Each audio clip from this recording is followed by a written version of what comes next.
Hello viewers and welcome to another chapter of reading. Before I begin, I would like to address that tomorrow is my mom's birthday, so happy one-day birthday in advance. I love you, Mom. Now, on to the chapter. Chapter 17, The Four Champions. Harry sat there aware that every head in the great hall had turned to look at him. He was stunned. He felt numb. He was surely dreaming. Yeah, Mom heard correctly. Honestly, I'd be stunned too. There was no applause. A buzzing as though of angry bees was starting to fill the hall. Some students were standing up to get a better look at Harry as he sat frozen in his seat. Up at the top table, Professor McGonagall had got to her feet and swept past Widow Bagman and Professor Cargroth to whisper urgently to Professor Dumbledore, who bent his ear toward her, frowning slightly. Harry turned to Ron and Hermione. Beyond them, he saw the long Gryffindor table, all watching him, open-mouthed. I didn't put my name in, Harry said blankly. You know I didn't. Both of them stared just as blankly back. At the top table, Professor Dumbledore had straightened up, nodding to Professor McGonagall. Harry Potter, he called again. Harry, up here with you, please. Go on, Hermione whispered, giving Harry a slight push. Harry got to his feet, trod on the hem of his robes, and stumbled slightly. He set out up to the gap between the Gryffindor and Hufflepuff tables. It felt like an immensely long walk. The top table didn't seem to be getting any nearer at all, and he could feel hundreds and hundreds of eyes upon him, as though each were a searchlight. Oof. That would give me anxiety so bad, I wouldn't even move. The buzzing grew louder and louder. After what seemed like an hour, he was right in front of Dumbledore, feeling the stares of all the teachers upon him. Well, through the door, Harry, said Dumbledore. He wasn't smiling. Harry moved off along the teacher's table. Hagrid was seated right at the end. He did not wink at Harry, wave, or give any of his usual signs of greeting. He looked completely astonished and stared at Harry as he passed like everyone else. Harry went through the door out of the great hall and found himself in a small room lined with paintings of witches and wizards. A handsome fire was roaring in the fireplace opposite him. The faces in the portraits turned to look at him as he entered. He saw a wizened witch out of the frame of her picture and into the one next to it, which contained a wizard with a walrus mustache. The wizened witch started whispering in his ear. Victor Crumb, Cedric Diggory, and Fleur Delacour were grouped around the fire. They looked strangely impressive, silhouetted against the flames. Crumb, hunched up and brooding, was leaning against the mantelpiece, slightly apart from the other two. Cedric was standing with his hands behind his back, staring into the fire. Fleur Delacour looked around when Harry walked in and threw back her sheet of long silvery hair. I would throw my hair back right now, but I don't think water and books is a good idea. So, just take this for what it's worth.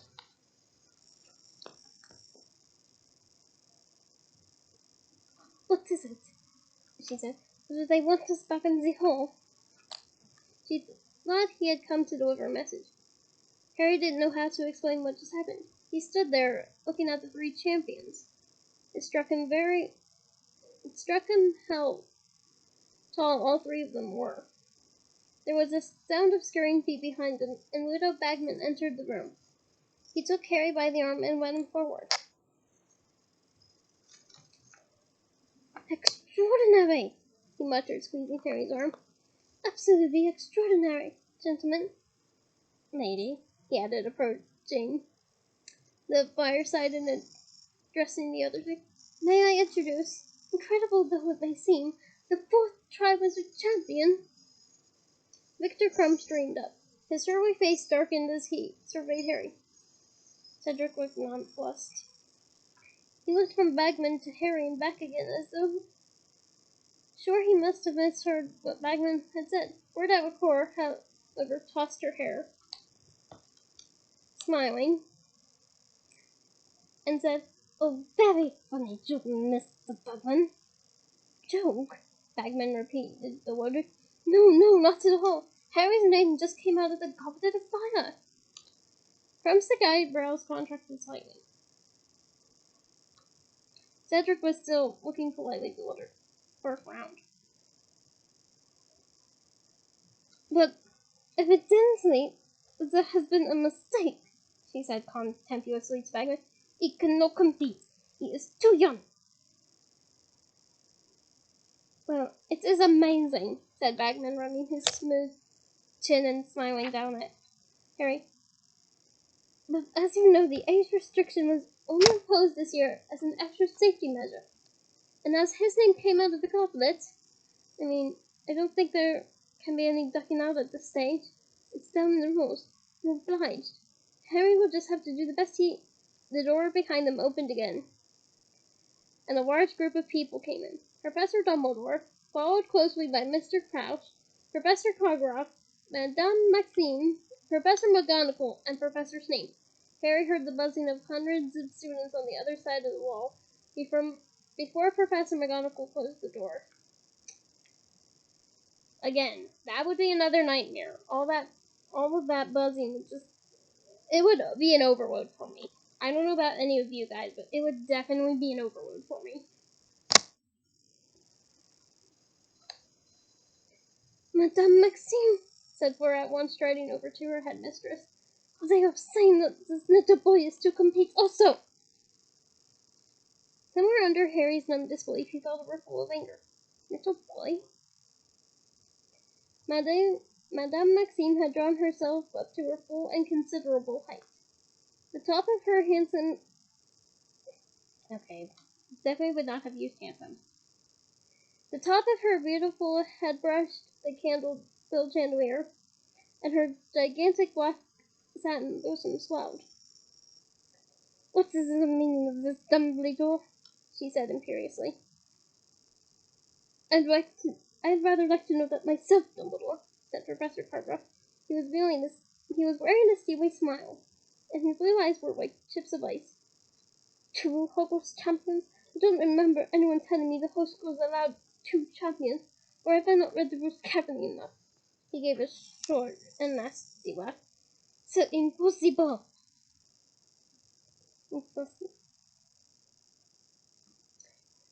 said Madame Maxime, whose enormous head, with its many superb oboes, was resting upon Flora's shoulder. "Hogwarts cannot have 2 champions. It is most unjust." Knowing French has its perks. "We were under the impression that your age line would keep out younger contestants, Dumbledore," said Karkaroff, his steely smile still in place, though his eyes were colder than ever. "Otherwise we would, of course, have brought along a wider selection of candidates from our own schools." "It's no one's fault but Potter's," Karkaroff said Snape softly. His black eyes were alight with malice. Big surprise. "Don't go blaming Dumbledore for Potter's determination to break rules. He has been crossing lines ever since he arrived here." "Thank you, Severus," said Dumbledore firmly, and Snape went quiet, though his eyes glinted malevolently through his curtain of greasy black hair. Curtains matched the windows. Sure. Professor Dumbledore was now looking down at Harry, who looked right back at him, trying to discern the expression of the eyes behind the half-moon spectacles. "Did you put your name into the goblet of fire, Harry?" he asked calmly. And this is a big difference from the books and the movies that many fans will have to point out, because if you've seen the films, and if not, I'm sorry for spoiling, He goes, Harry, did you put your name in the goblet of fire? Where in the books, as I just read, he goes, did you put your name into the goblet of fire, Harry? I know I am a huge Potterhead, and there's no question about that, like, whatsoever. Otherwise, hello, I'd not be reading this. And the other books, for that matter. But it's a difference many fans love to point out, so I thought, join the crowd. Anyhow. No, said Harry, who was very aware of everybody watching him closely. That'd be another nightmare. Snape made a soft noise of impatient belief in the shadows. Did you ask an older student to put it into the goblet of fire for you? Said Professor Dumbledore, ignoring Snape. No, said Harry vehemently. Ah, vehement, one of my favorite words that begin with the letter V. Another, of course, being vindicacious. But of course he is lying, cried Madame Maxime. Snape was now shaking his head, his lip curling. He could not have crossed the age line, said Professor McGonagall. I am sure we are all agreed on that. Dumbledore must have made a mistake with the line, said Madame Maxime, shrugging. It is possible, of course, said Dumbledore politely. Dumbledore, you know perfectly well you did not make a mistake, said Professor McGonagall, angry. Really, what nonsense! Harry could not have crossed the line himself, and as Professor Dumbledore believes that he did not persuade an older student to do it for him, I am sure that would be good enough for everybody else. She shot a very angry look at Professor Snape. Mr. Crouch, Mr. Bagman, said Cargrove, his voice uncourteous once more. You are objective judges. Surely you will agree that this is most irregular? Bagman wiped his round boyish face with his handkerchief and looked at Mr. Crouch, who was now standing outside the circle of the firelight, his face half hidden in shadow. He looked slightly eerie, the half-darkness making him look much older, giving him an almost skull-like appearance. When he spoke, however, it was in his usual curt voice. We must follow the rules, and the rules clearly state that those people whose names come out of the goblet of fire are bound to compete in the tournament. Well, Botty knows the rule book back to front, said Bagman, beaming and turning back to Cartwright and Madame Maxime, as though the matter was now closed. I insist upon resubmitting the names of the rest of my students, said Cartwright. He had dropped his unctuous tone and his smile now. His face wore a very ugly look indeed. We will set up the goblets of fire once more, and we will continue adding names until each school has 2 champions. It's only fair, Dumbledore, but Cartwright, it doesn't work like that, said Bagman. The goblet of fire has just gone out. It won't reignite until the start of the next tournament.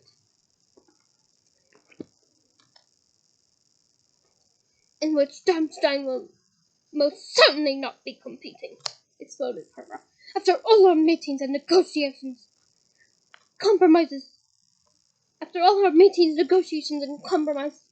I had expected something of this nature, little of this nature to occur. I have half a mind to leave now. Empty threat, Cartwright, growled a voice from near the door. You can't leave your champion now. He's got to compete. They've all got to compete. Binding magical contract, like Dumbledore said. Convenient, eh? Moody had just entered the room. He limped toward the fire, and with every step he took there was a loud clunk.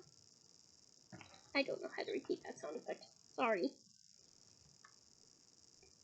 Convenient, said Cartwright. I'm afraid I don't understand you, Moody.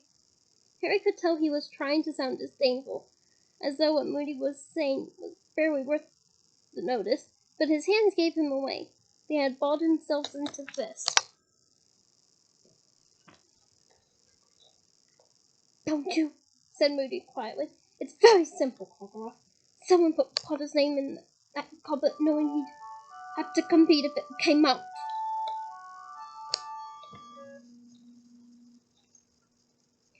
Evidently, someone wished to give upwards 2 bites of the apple, said Madame Maxime. I quite agree, Madame Maxime, said Carver, bowing to her. I shall be lodging complaints with the Ministry of Magic and the International Confederation of Wizards. Anyone's got reason to complain, it's Potter, growled Moody. But funny thing, I don't hear him saying a word. Why should he complain? Burst out Bordeaux, of course, stamping her foot.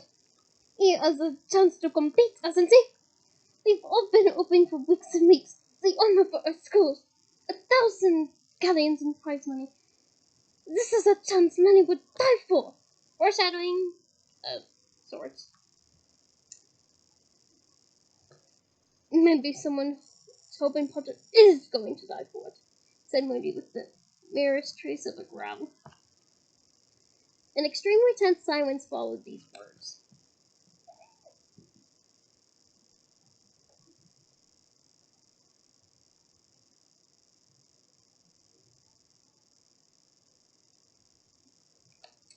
Little Bagman, who was looking very anxious indeed, I'd feel that. I would feel a lot of that anxiety too. Bounced nervously up and down on his feet and said, Moody, old man, what a thing to say! We all know Professor Moody considers the morning wasted if he hasn't discovered 6/12 to murder him before lunchtime, said Carver proudly. Apparently he is now teaching his students to fear assassination too, an odd quality in a defense against the dark arts teacher Dumbledore, but no doubt you had your reasons. Imagining things, am I? Growled Moody. Saying things, eh? It was a skilled ritual wizard who put the boy's name in that goblet. What evidence is there of that?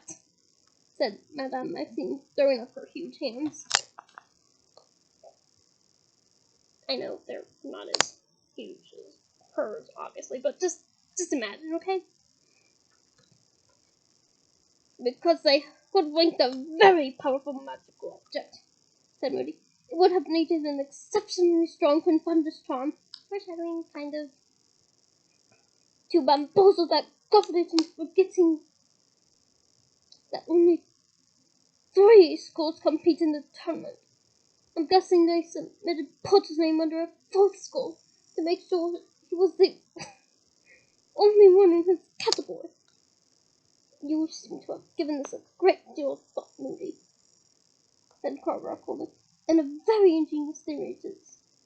Though of course I've heard you recently got it into your head that one of your birthday presents contained a cunningly disguised basilisk and smashed it to pieces before realizing it was a carrot cup. So you'll understand if we don't take you entirely seriously. There are those who turn innocent occasions to their advantage, Moody retorted in a menacing voice. It's my job to things the dark wizards do, Cobra, as you ought to remember. Alistair, said Dumbledore warningly. Harry wondered for a moment whom he was speaking to, but then he realized Mad-Eye could hardly be Moody's real first name. Moody fell silent, though still surveying Karkaroff with satisfaction. Karkaroff's face was burning. How this situation arose we do not know, said Dumbledore, speaking to everyone in the room. It seems to me, however, that we have no choice but to accept it. Both Cedric and Harry have been chosen to compete in this tournament. This, therefore, they will do. But unreadable! My dear Madame Maxime, if you have an alternative, I would be delighted to hear it. Dumbledore waited, but Madame Maxime did not speak. She merely glared. She wasn't the only one either. Snape looked furious. Big surprise. Karkaroff within. Bagman, however, looked rather excited. One of those things is not like the others.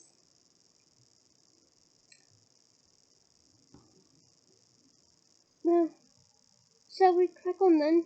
He said, rubbing his hands together and smiling around the room. got to give our champions their instructions, haven't we? Lottie, want to do the honors? Mr. Crouch seemed to come out of a deep reverie. Yes, he said. Instructions. Yes. The first task. He moved forward into the firelight. Close up, Harry thought he looked ill. There were dark shadows beneath his eyes and a thin, papery look about his wrinkled skin that had not been there at the Quidditch World Cup. The first task is designed to test your daring, he told Harry, Cedric, Fleur, and Victor. So we are not going to be telling you what it is. Courage in the face of the unknown is a very important quality in order. Very important. The first task will take place on the 24th of November, in front of the other students and panel of judges. The champions are not permitted to ask for or accept help of any kind from that teachers to complete the task in the tournament. The champions will face the first challenge on only with their wands. They will receive information about the second task when the first is over. Owing to the demanding and time-consuming nature of the tournament, the champions are exempted from end-of-year tests. Mr. Crouch turned to look at Dumbledore. Is that it? I think that's all it is, Douglas. I think so, said Dumbledore, who was looking at Mr. Crouch with mild concern. Are you sure you wouldn't like to stay at Hogwarts tonight, Buddy? No, Dumbledore, I must get back to the Ministry, said Mr. Crouch. It is a very busy and difficult time at the moment, and that young Weatherby in charge, very enthusiastic, and a little over-enthusiastic if truth be told. You'll come and have a drink before you go, at least, said Dumbledore. Come on, Barty, I'm staying, said Bagman. It's all happening at Hogwarts now, you know. Much more exciting here than at the office. I think not, Ludo, said Crouch with a touch of his old impatience. And I'm gonna have to side with Crouch on this one, because if it's gonna be heavily surrounded with crowds, I want to stay away from them as far away as possible. We don't need a heavy anxiety attack.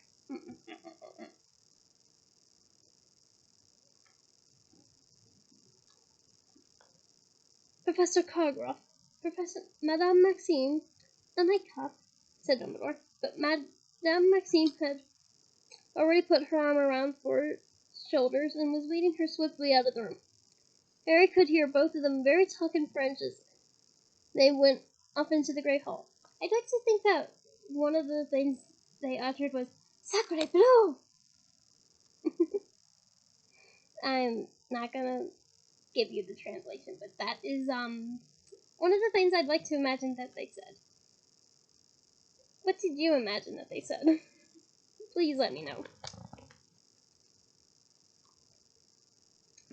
Cargroth beckoned to Crumb, and they too, exited, though in silence. Harry, Cedric, I suggest you go to bed, said Dumbledore, smiling at both of them.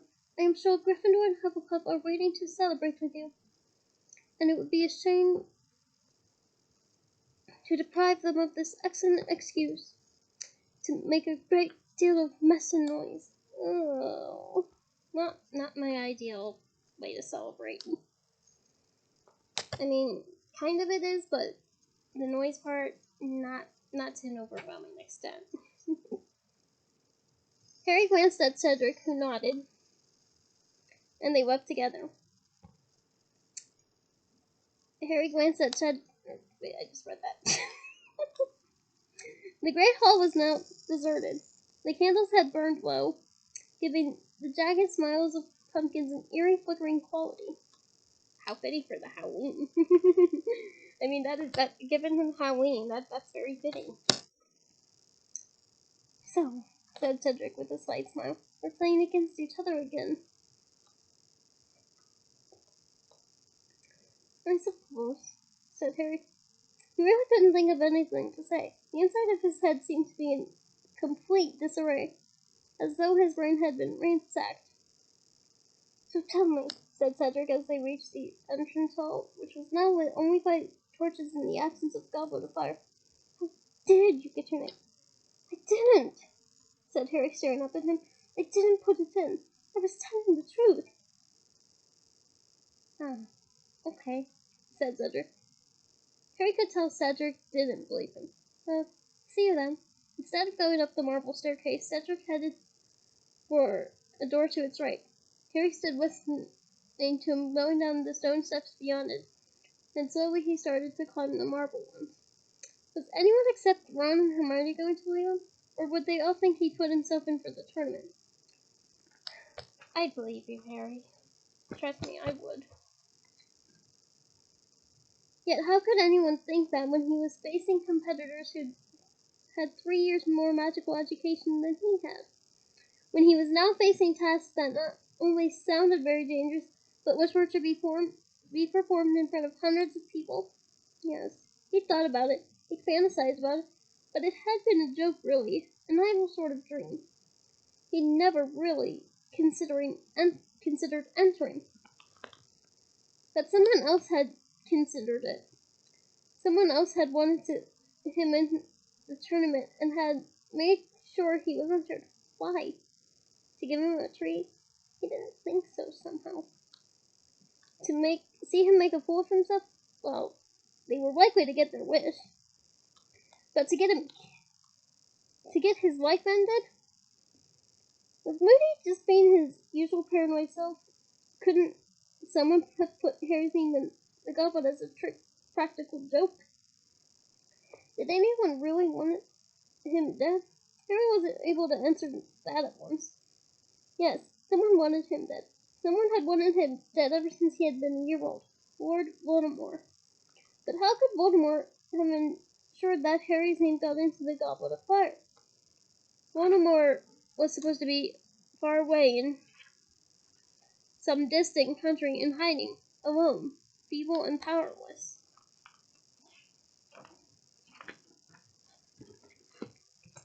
Yet in that dream he had, just before he had woken with his scar hurting, Voldemort had not been alone. He had been talking to Wormtail, plotting Harry's murder. Harry got a shock to find himself facing the fat lady already. He had barely noticed where his feet were carrying him. It was also a surprise to see that she was not alone in her frame. The wise witch who had went into her neighbor's painting when he had joined the champions downstairs was now sitting smugly beside the fat lady. She must have dashed through every picture, winding up 7 staircases to reach here before him. I mean, considering you're going from portrait to portrait instead of step by step, that sounds about accurate, considering the portraits would take shorter time than going up in the steps.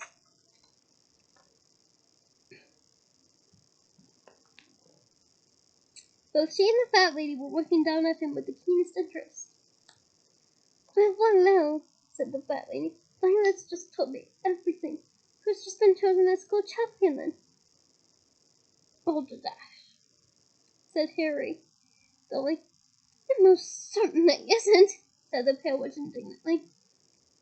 No, it's the password, said the fat lady soothingly, and she swung forward on her hinges to let Harry into the common room. There was a blast of noise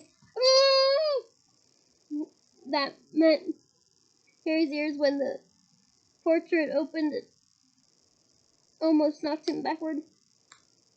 Next thing he knew, he was being rushed inside the common room by a dozen pair of hands and was facing the whole of Gryffindor house, all of whom were screaming, applauding, and whistling.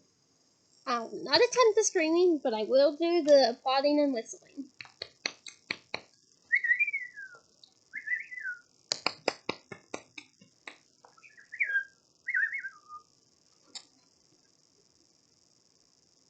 You should have told us you entered, bellowed Fred. He looked half annoyed, half deeply impressed.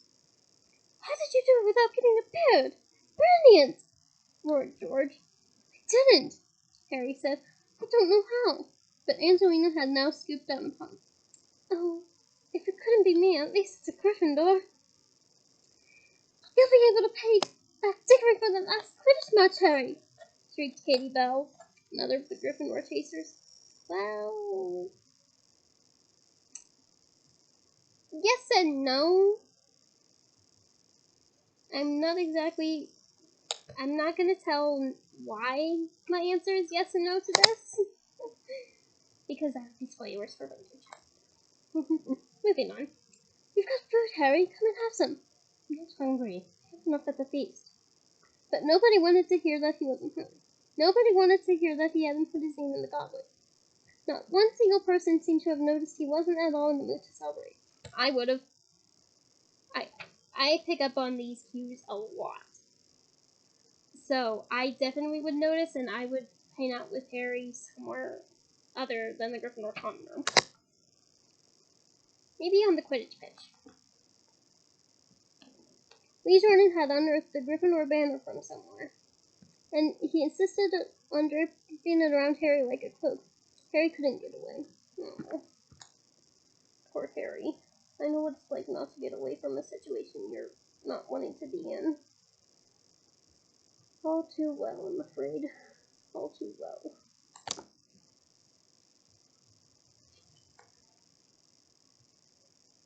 Whenever he tried to slide over to the staircase up to the dormitories, the crowd around him closed ranks, forcing another butterbeer on him, stuffing crisps and peanuts into his hands. Everyone wanted to know how he had done it, how he had tricked Dumbledore's H-Vine, and managed to get his own name into the goblet. I didn't, he said over and over again. I don't know how it happened. But for all the notice anyone took, he might as well just not have been. He might just as well not have answered at all. Again, I would notice this. I would notice this because I pick up a lot on that stuff. I would definitely go to the Quidditch pitch with him to try to calm him down. I'm tired, he bellowed finally, after nearly half an hour. No, seriously, George, I'm going to bed. He wanted more than anything to find Ron and Hermione, to find a bit of sanity, but neither of them seemed to be in the common room. Insisting that he needed to sleep, and almost flattening the little Creevy brothers as they attempted to waylay him at the foot of the stairs, Harry managed to shake everyone off and climb up to the dormitory as fast as he could. To his great relief, he found Ron was laying in his bed in the otherwise empty dormitory, still fully dressed. He looked up when Harry slammed the door behind him. Where have you been? Harry said. Oh, hello, said Ron. He was grinning, but it was a very odd, strange sort of grin. Harry suddenly became aware that he was still wearing the scarlet banner that Lee had tied around him. He hastened to take it off, but it was knotted very tightly. Ron lay on the bed without moving, watching Harry struggle to remove it. So, he said when Harry had finally removed the banner and thrown it into a corner, congratulations. What do you mean, congratulations? Said Harry, staring at Ron. There was definitely something wrong with the way Ron... That's not confusing in the slightest. Oh wait, it kind of is. Was smiling. It was more like a grimace. Well, no one else got across the air line, said Ron. Not even Fred and George. What did you use? The invisibility cloak. The invisibility cloak would have gotten me over that line, said Harry's mom. Oh, right, said Ron. I thought you might have told me if it was the cloak, because it would have covered both of us, wouldn't it? But you found another way, didn't you? Listen, said Harry. I didn't put my name in that goblet. Someone else must have done it. Ron raised his eyebrows. What'd they do that for? I don't know, said Harry. He felt it sound very melodramatic to say. To kill me. Ron's eyebrows rose so high that they were in danger of disappearing into his hair.